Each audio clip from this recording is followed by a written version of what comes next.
Hello, I welcome you all. आज हम आप लोगों को पैरेललोग्राम के बारे में बताएंगे। पैरेललोग्राम क्या होता है, तो यहाँ पे पैरेललोग्राम का डिफिनीशन लिखा हुआ है। A parallelogram is a quadrilateral with both pair of opposite sides are parallel. इसका मतलब ये हुआ कि पैरेललोग्राम एक क्वाड्रिलेटरल होते हैं जिसमें अपोजिट पेयर क्या होना चाहिए, पैरेलल होना चाहिए। यानी कि ए डी पैरेलल किसके होगा, बी सी, और ए बी पैरेलल क्या होंगे, सी डी।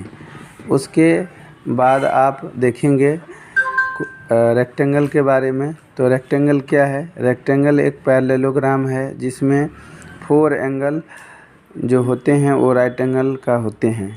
यानी कि एक रेक्टेंगल में जितने भी एंगल होंगे वो सभी का सभी क्या होगा, एक दूसरे का 90 डिग्री होंगे, और इनका जो अपोजिट लेंथ होगा वो बराबर होंगे। यानी कि ए डी किसके बराबर होना चाहिए, बी सी के बराबर होना चाहिए, और ए बी जो होना चाहिए वो सी डी के बराबर होना चाहिए। उसके बाद हम डिस्कस करेंगे रोम्बस का।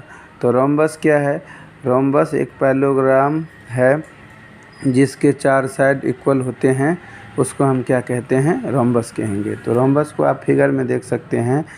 रोम्बस में ए बी और सी डी का लेंथ, बी सी और ए डी का लेंथ, यानी कि जितना लेंथ ए बी का होगा उतना ही लेंथ बी सी का होगा, उतना ही लेंथ सी डी का होगा, उतना ही लेंथ ए डी का होगा।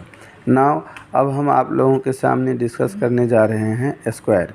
स्क्वायर क्या है, स्क्वायर एक पैरेललोग्राम है जिसके सभी साइड क्या होते हैं, बराबर होते हैं, और सभी एंगल क्या होते हैं, 90 डिग्री के होते हैं। उसे हम क्या कहते हैं, स्क्वायर कहते हैं। फिगर में देख सकते हैं कि इसके चारों साइड यानी कि A B, B C, C D और ए डी क्या होंगे, सभी का सभी बराबर होंगे। नाउ उसके बाद हम डिस्कस करेंगे क्वाड्रिलेटरल का ट्रेपेजियम। ट्रेपेजियम क्या होते हैं, तो ट्रेपेजियम एक क्वाड्रिलेटरल होते हैं जिसके एक पेयर क्या होता है, तो पैरेलल होता है। जैसे इस फिगर में देख सकते हैं कि सी डी पैरेलल क्या होना चाहिए, ए बी के होना चाहिए, और एक पेयर जो होते हैं वो नॉन पैरेलल होता है। यानी इस फिगर में आप ए डी और बी सी क्या होगा, नॉन पैरेलल होंगे। नाउ अब हम डिस्कस करेंगे काइट का। काइट क्या होता है, काइट एक क्वाड्रिलेटरल होते हैं जिसमें 2 पेयर मतलब एडजेसेंट पेयर क्या होना चाहिए, बराबर होना चाहिए। यानी कि ए डी और सी डी क्या होंगे, बराबर लेंथ का होंगे, ए बी और बी सी क्या होंगे, बराबर लेंथ का होंगे।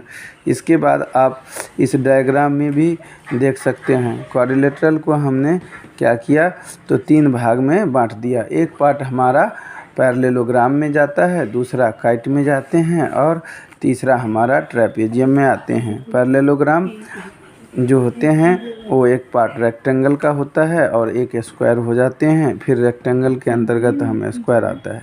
Thank you.